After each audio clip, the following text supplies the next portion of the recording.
Hello and welcome to The Beat, a news and talk program brought to you by the Center for Community Media at Worcester State University. I am your host, Adam Pasquale, and today we will be interviewing Dr. Thomas Conroy, Chair of Urban Studies and Director of CityLab. Great to have you here. Yeah, thanks for having me. So question number one, would you please describe the mission of CityLab and provide an overview of what CityLab does? Sure. CityLab is basically a research institute. It's lodged within urban studies, but it's interdisciplinary in nature.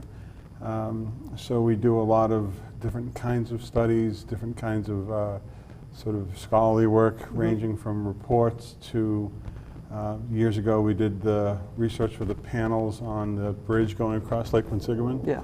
And pretty much everything in between. Okay. What are some of the ongoing projects that CityLab is working on? Well, we do a lot of, like I said, reports mostly. The projects themselves tend to change from project to project based on what the needs are and what we're investigating. So it's never really dull. But we don't have any sort of like series of things. We recently started to produce what we're calling CityLab infographics, which are just 2-page sheets of information and statistics that are useful for usually public policy. Okay. Who works with CityLab? Is it mostly professors from the university, or are there volunteers or other outside researchers? Yes, is the answer to that. So because it's interdisciplinary, it's a number of sort of stakeholders all together, again, depending upon the project. So we get a project we want to look at, we put together a research team which will consist of faculty members, students, usually grad students or upper level undergrads, community members who are interested in working on different things. They come from different departments, again, based on what we're looking at. Sometimes, very often, we work with the GIS lab, which is in the geography department, or the Department of Earth, Environment, and Physics. And we'll sort of sit around a table in CityLab and just decide, okay, what do we want to look at, and what do we need for data, how are we going to approach it, and then we sort of go off on our way, staying in contact through Google Team Drives, and meeting regularly to find out how the progress is going. Okay. Will you tell us about the Vincent Jake Powers archives and the collections held in the archives? Yeah, so Jake Powers was the founder of the department about 50 years ago. And about 20 years ago, when he retired, the faculty created CityLab. So the original name of CityLab was the Vincent Jake Powers CityLab, which got to be a mouthful. So what we decided to do was change the name of CityLab to simply CityLab, and then have an archives that's part of CityLab, and we named that after Jake. It's named partly after Jake because of his retirement, but also because of what it houses. It's a lot of Worcester-specific and Worcester area-specific materials, some of which he generated, some of which we've purchased, bought, gotten donated. So, for example, this is something that comes from CityLab, which is the first ever Worcester directory. This is the listing of everybody in the city of Worcester from 1848. Wow. Alphabetically. So we have a pretty good run of different directories that you can see if you like. But we'll also have things like Jake never met a piece of paper he didn't like. So he ended up copying virtually everything that he wanted to do. And so as a result of it, we have a very extensive collection of his work during his life. For example, he was a full professor here when he retired, but we have his notebooks from when he was an undergraduate, because he kept everything. So there are these wonderful notes that he's keeping, and all his grad school notes, tests, all kinds of stuff, including this, which is the first chapter of his dissertation that is actually been typed by his wife, Martha, and both of them make notes of it, or make notes on it. And then from that came a book, and we have the original copy that he signed of the book. Plus all stuff that he was working on along the time. So he also wrote his name on virtually everything he met. So Professor Powers is on this as well. And this isn't something that he himself authored, but the collection is sort of broad in terms of what it has in it. It's documentary sources, it's archival sources. We've recently taken a whole bunch of reel-to-reel tapes that he did in 1978 and converted them to digital media. So we'll be releasing those online, but what it is he was teaching a class on ethnic history in Worcester in 1978, and he went to different groups in the city and said, tell me your history. And they recorded everything. So we have a record of who was in the city and what they were thinking of 40 years ago, which is kind of cool. Yeah. And anything that we use to do current reports, we usually keep in CityLab if you don't already have it in there, and then the reports themselves become part of the CityLab sort of collection. Gotcha. So I'm sorry, it's a very lengthy answer, but you know, Jake was here a long time. What types of reports are generated by CityLab? Can you provide a few examples? Sure. So I brought a few actually, and I'm sure you can put these on as we talk about them, but we have one that we did recently on the school department and lack of equity there. So it shows, for example, suspensions hit communities like Latinos and African American communities at a higher rate than they do the white counterparts.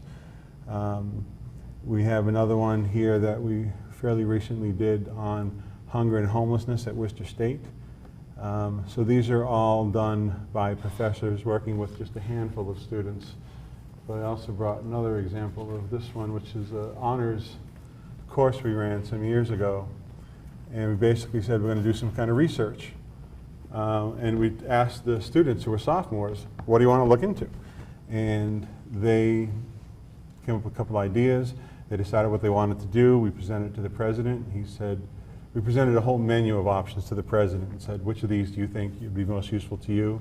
He picked one on the consortium and relationships between students at Worcester State and the other schools, and that's what they ended up doing. So it's mostly student work. So it runs the gamut of things, basically. Okay. How do the reports generated by CityLab impact the community? It depends on who in the community who's reading them, actually. I think if you're the subject of a report and what's coming out in the report is not something you like, then obviously you don't like the report. And I think that happens a lot because we take our mission as a public university very seriously. So the reports we have, we don't skew one way or the other. We're pretty much don't play politics. The numbers are the numbers, the research is the research, and if you're upset with something that CityLab's finding, then you're probably not doing something you should be doing. And that's, I think, one of the real hallmarks of the CityLab programs is that it's really pitched right down the middle, trying to be as objective as possible. You collaborated with the Worcester State Theater Department on a project called City Speak. Can you tell us about that project? Yeah, so City Speak, apparently we have a naming problem, right? CityLab, City Speak. City Speak was something that was not so much a collaboration with CityLab, although CityLab was part of it. It was a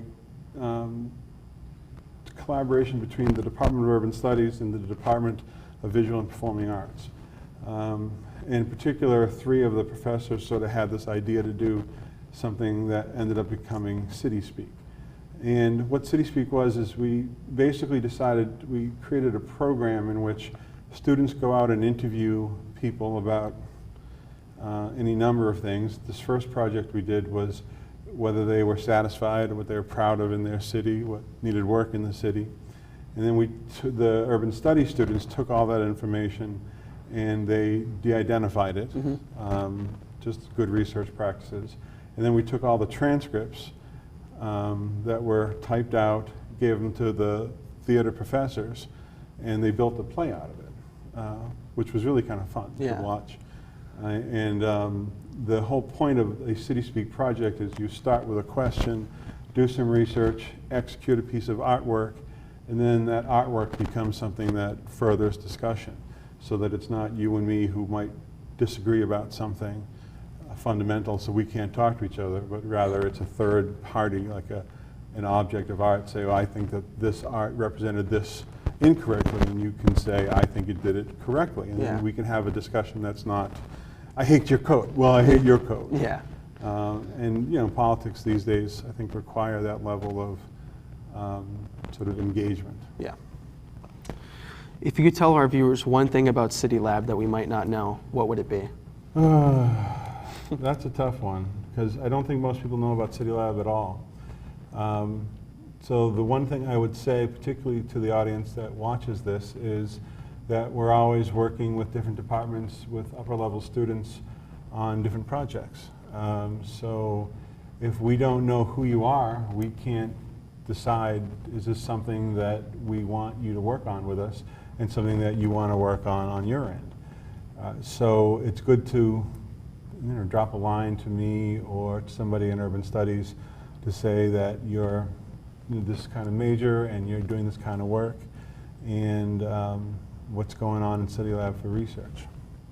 And one final question. Mm-hmm. If people are interested in learning more about CityLab or getting involved in the work of CityLab, what should they do?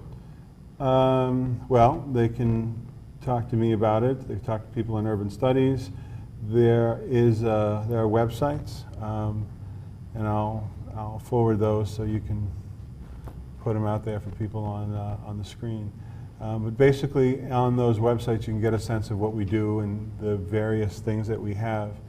But hopefully, get your thinking about what kinds of things you might want to be able to work with. I think that's one of the things that makes CityLab kind of special, is that it's a place for undergraduates who want to do work and research work to work with professors, not for professors. You're not in a classroom getting dictated to, but you're sitting at a table with us. And we want to hear what you have to think about stuff, and hopefully you'll pick some things up along the way. But at the end, you'll have some kind of a writing credit to put on your resume when you apply to graduate school or to work, that you are getting published through a research institute. Thank you for taking your time coming onto the show. Oh, my pleasure. Thank you for having me. Thank you for watching this segment of The Beat. Please remember to like us on Facebook and follow us on Twitter. We will see you next time.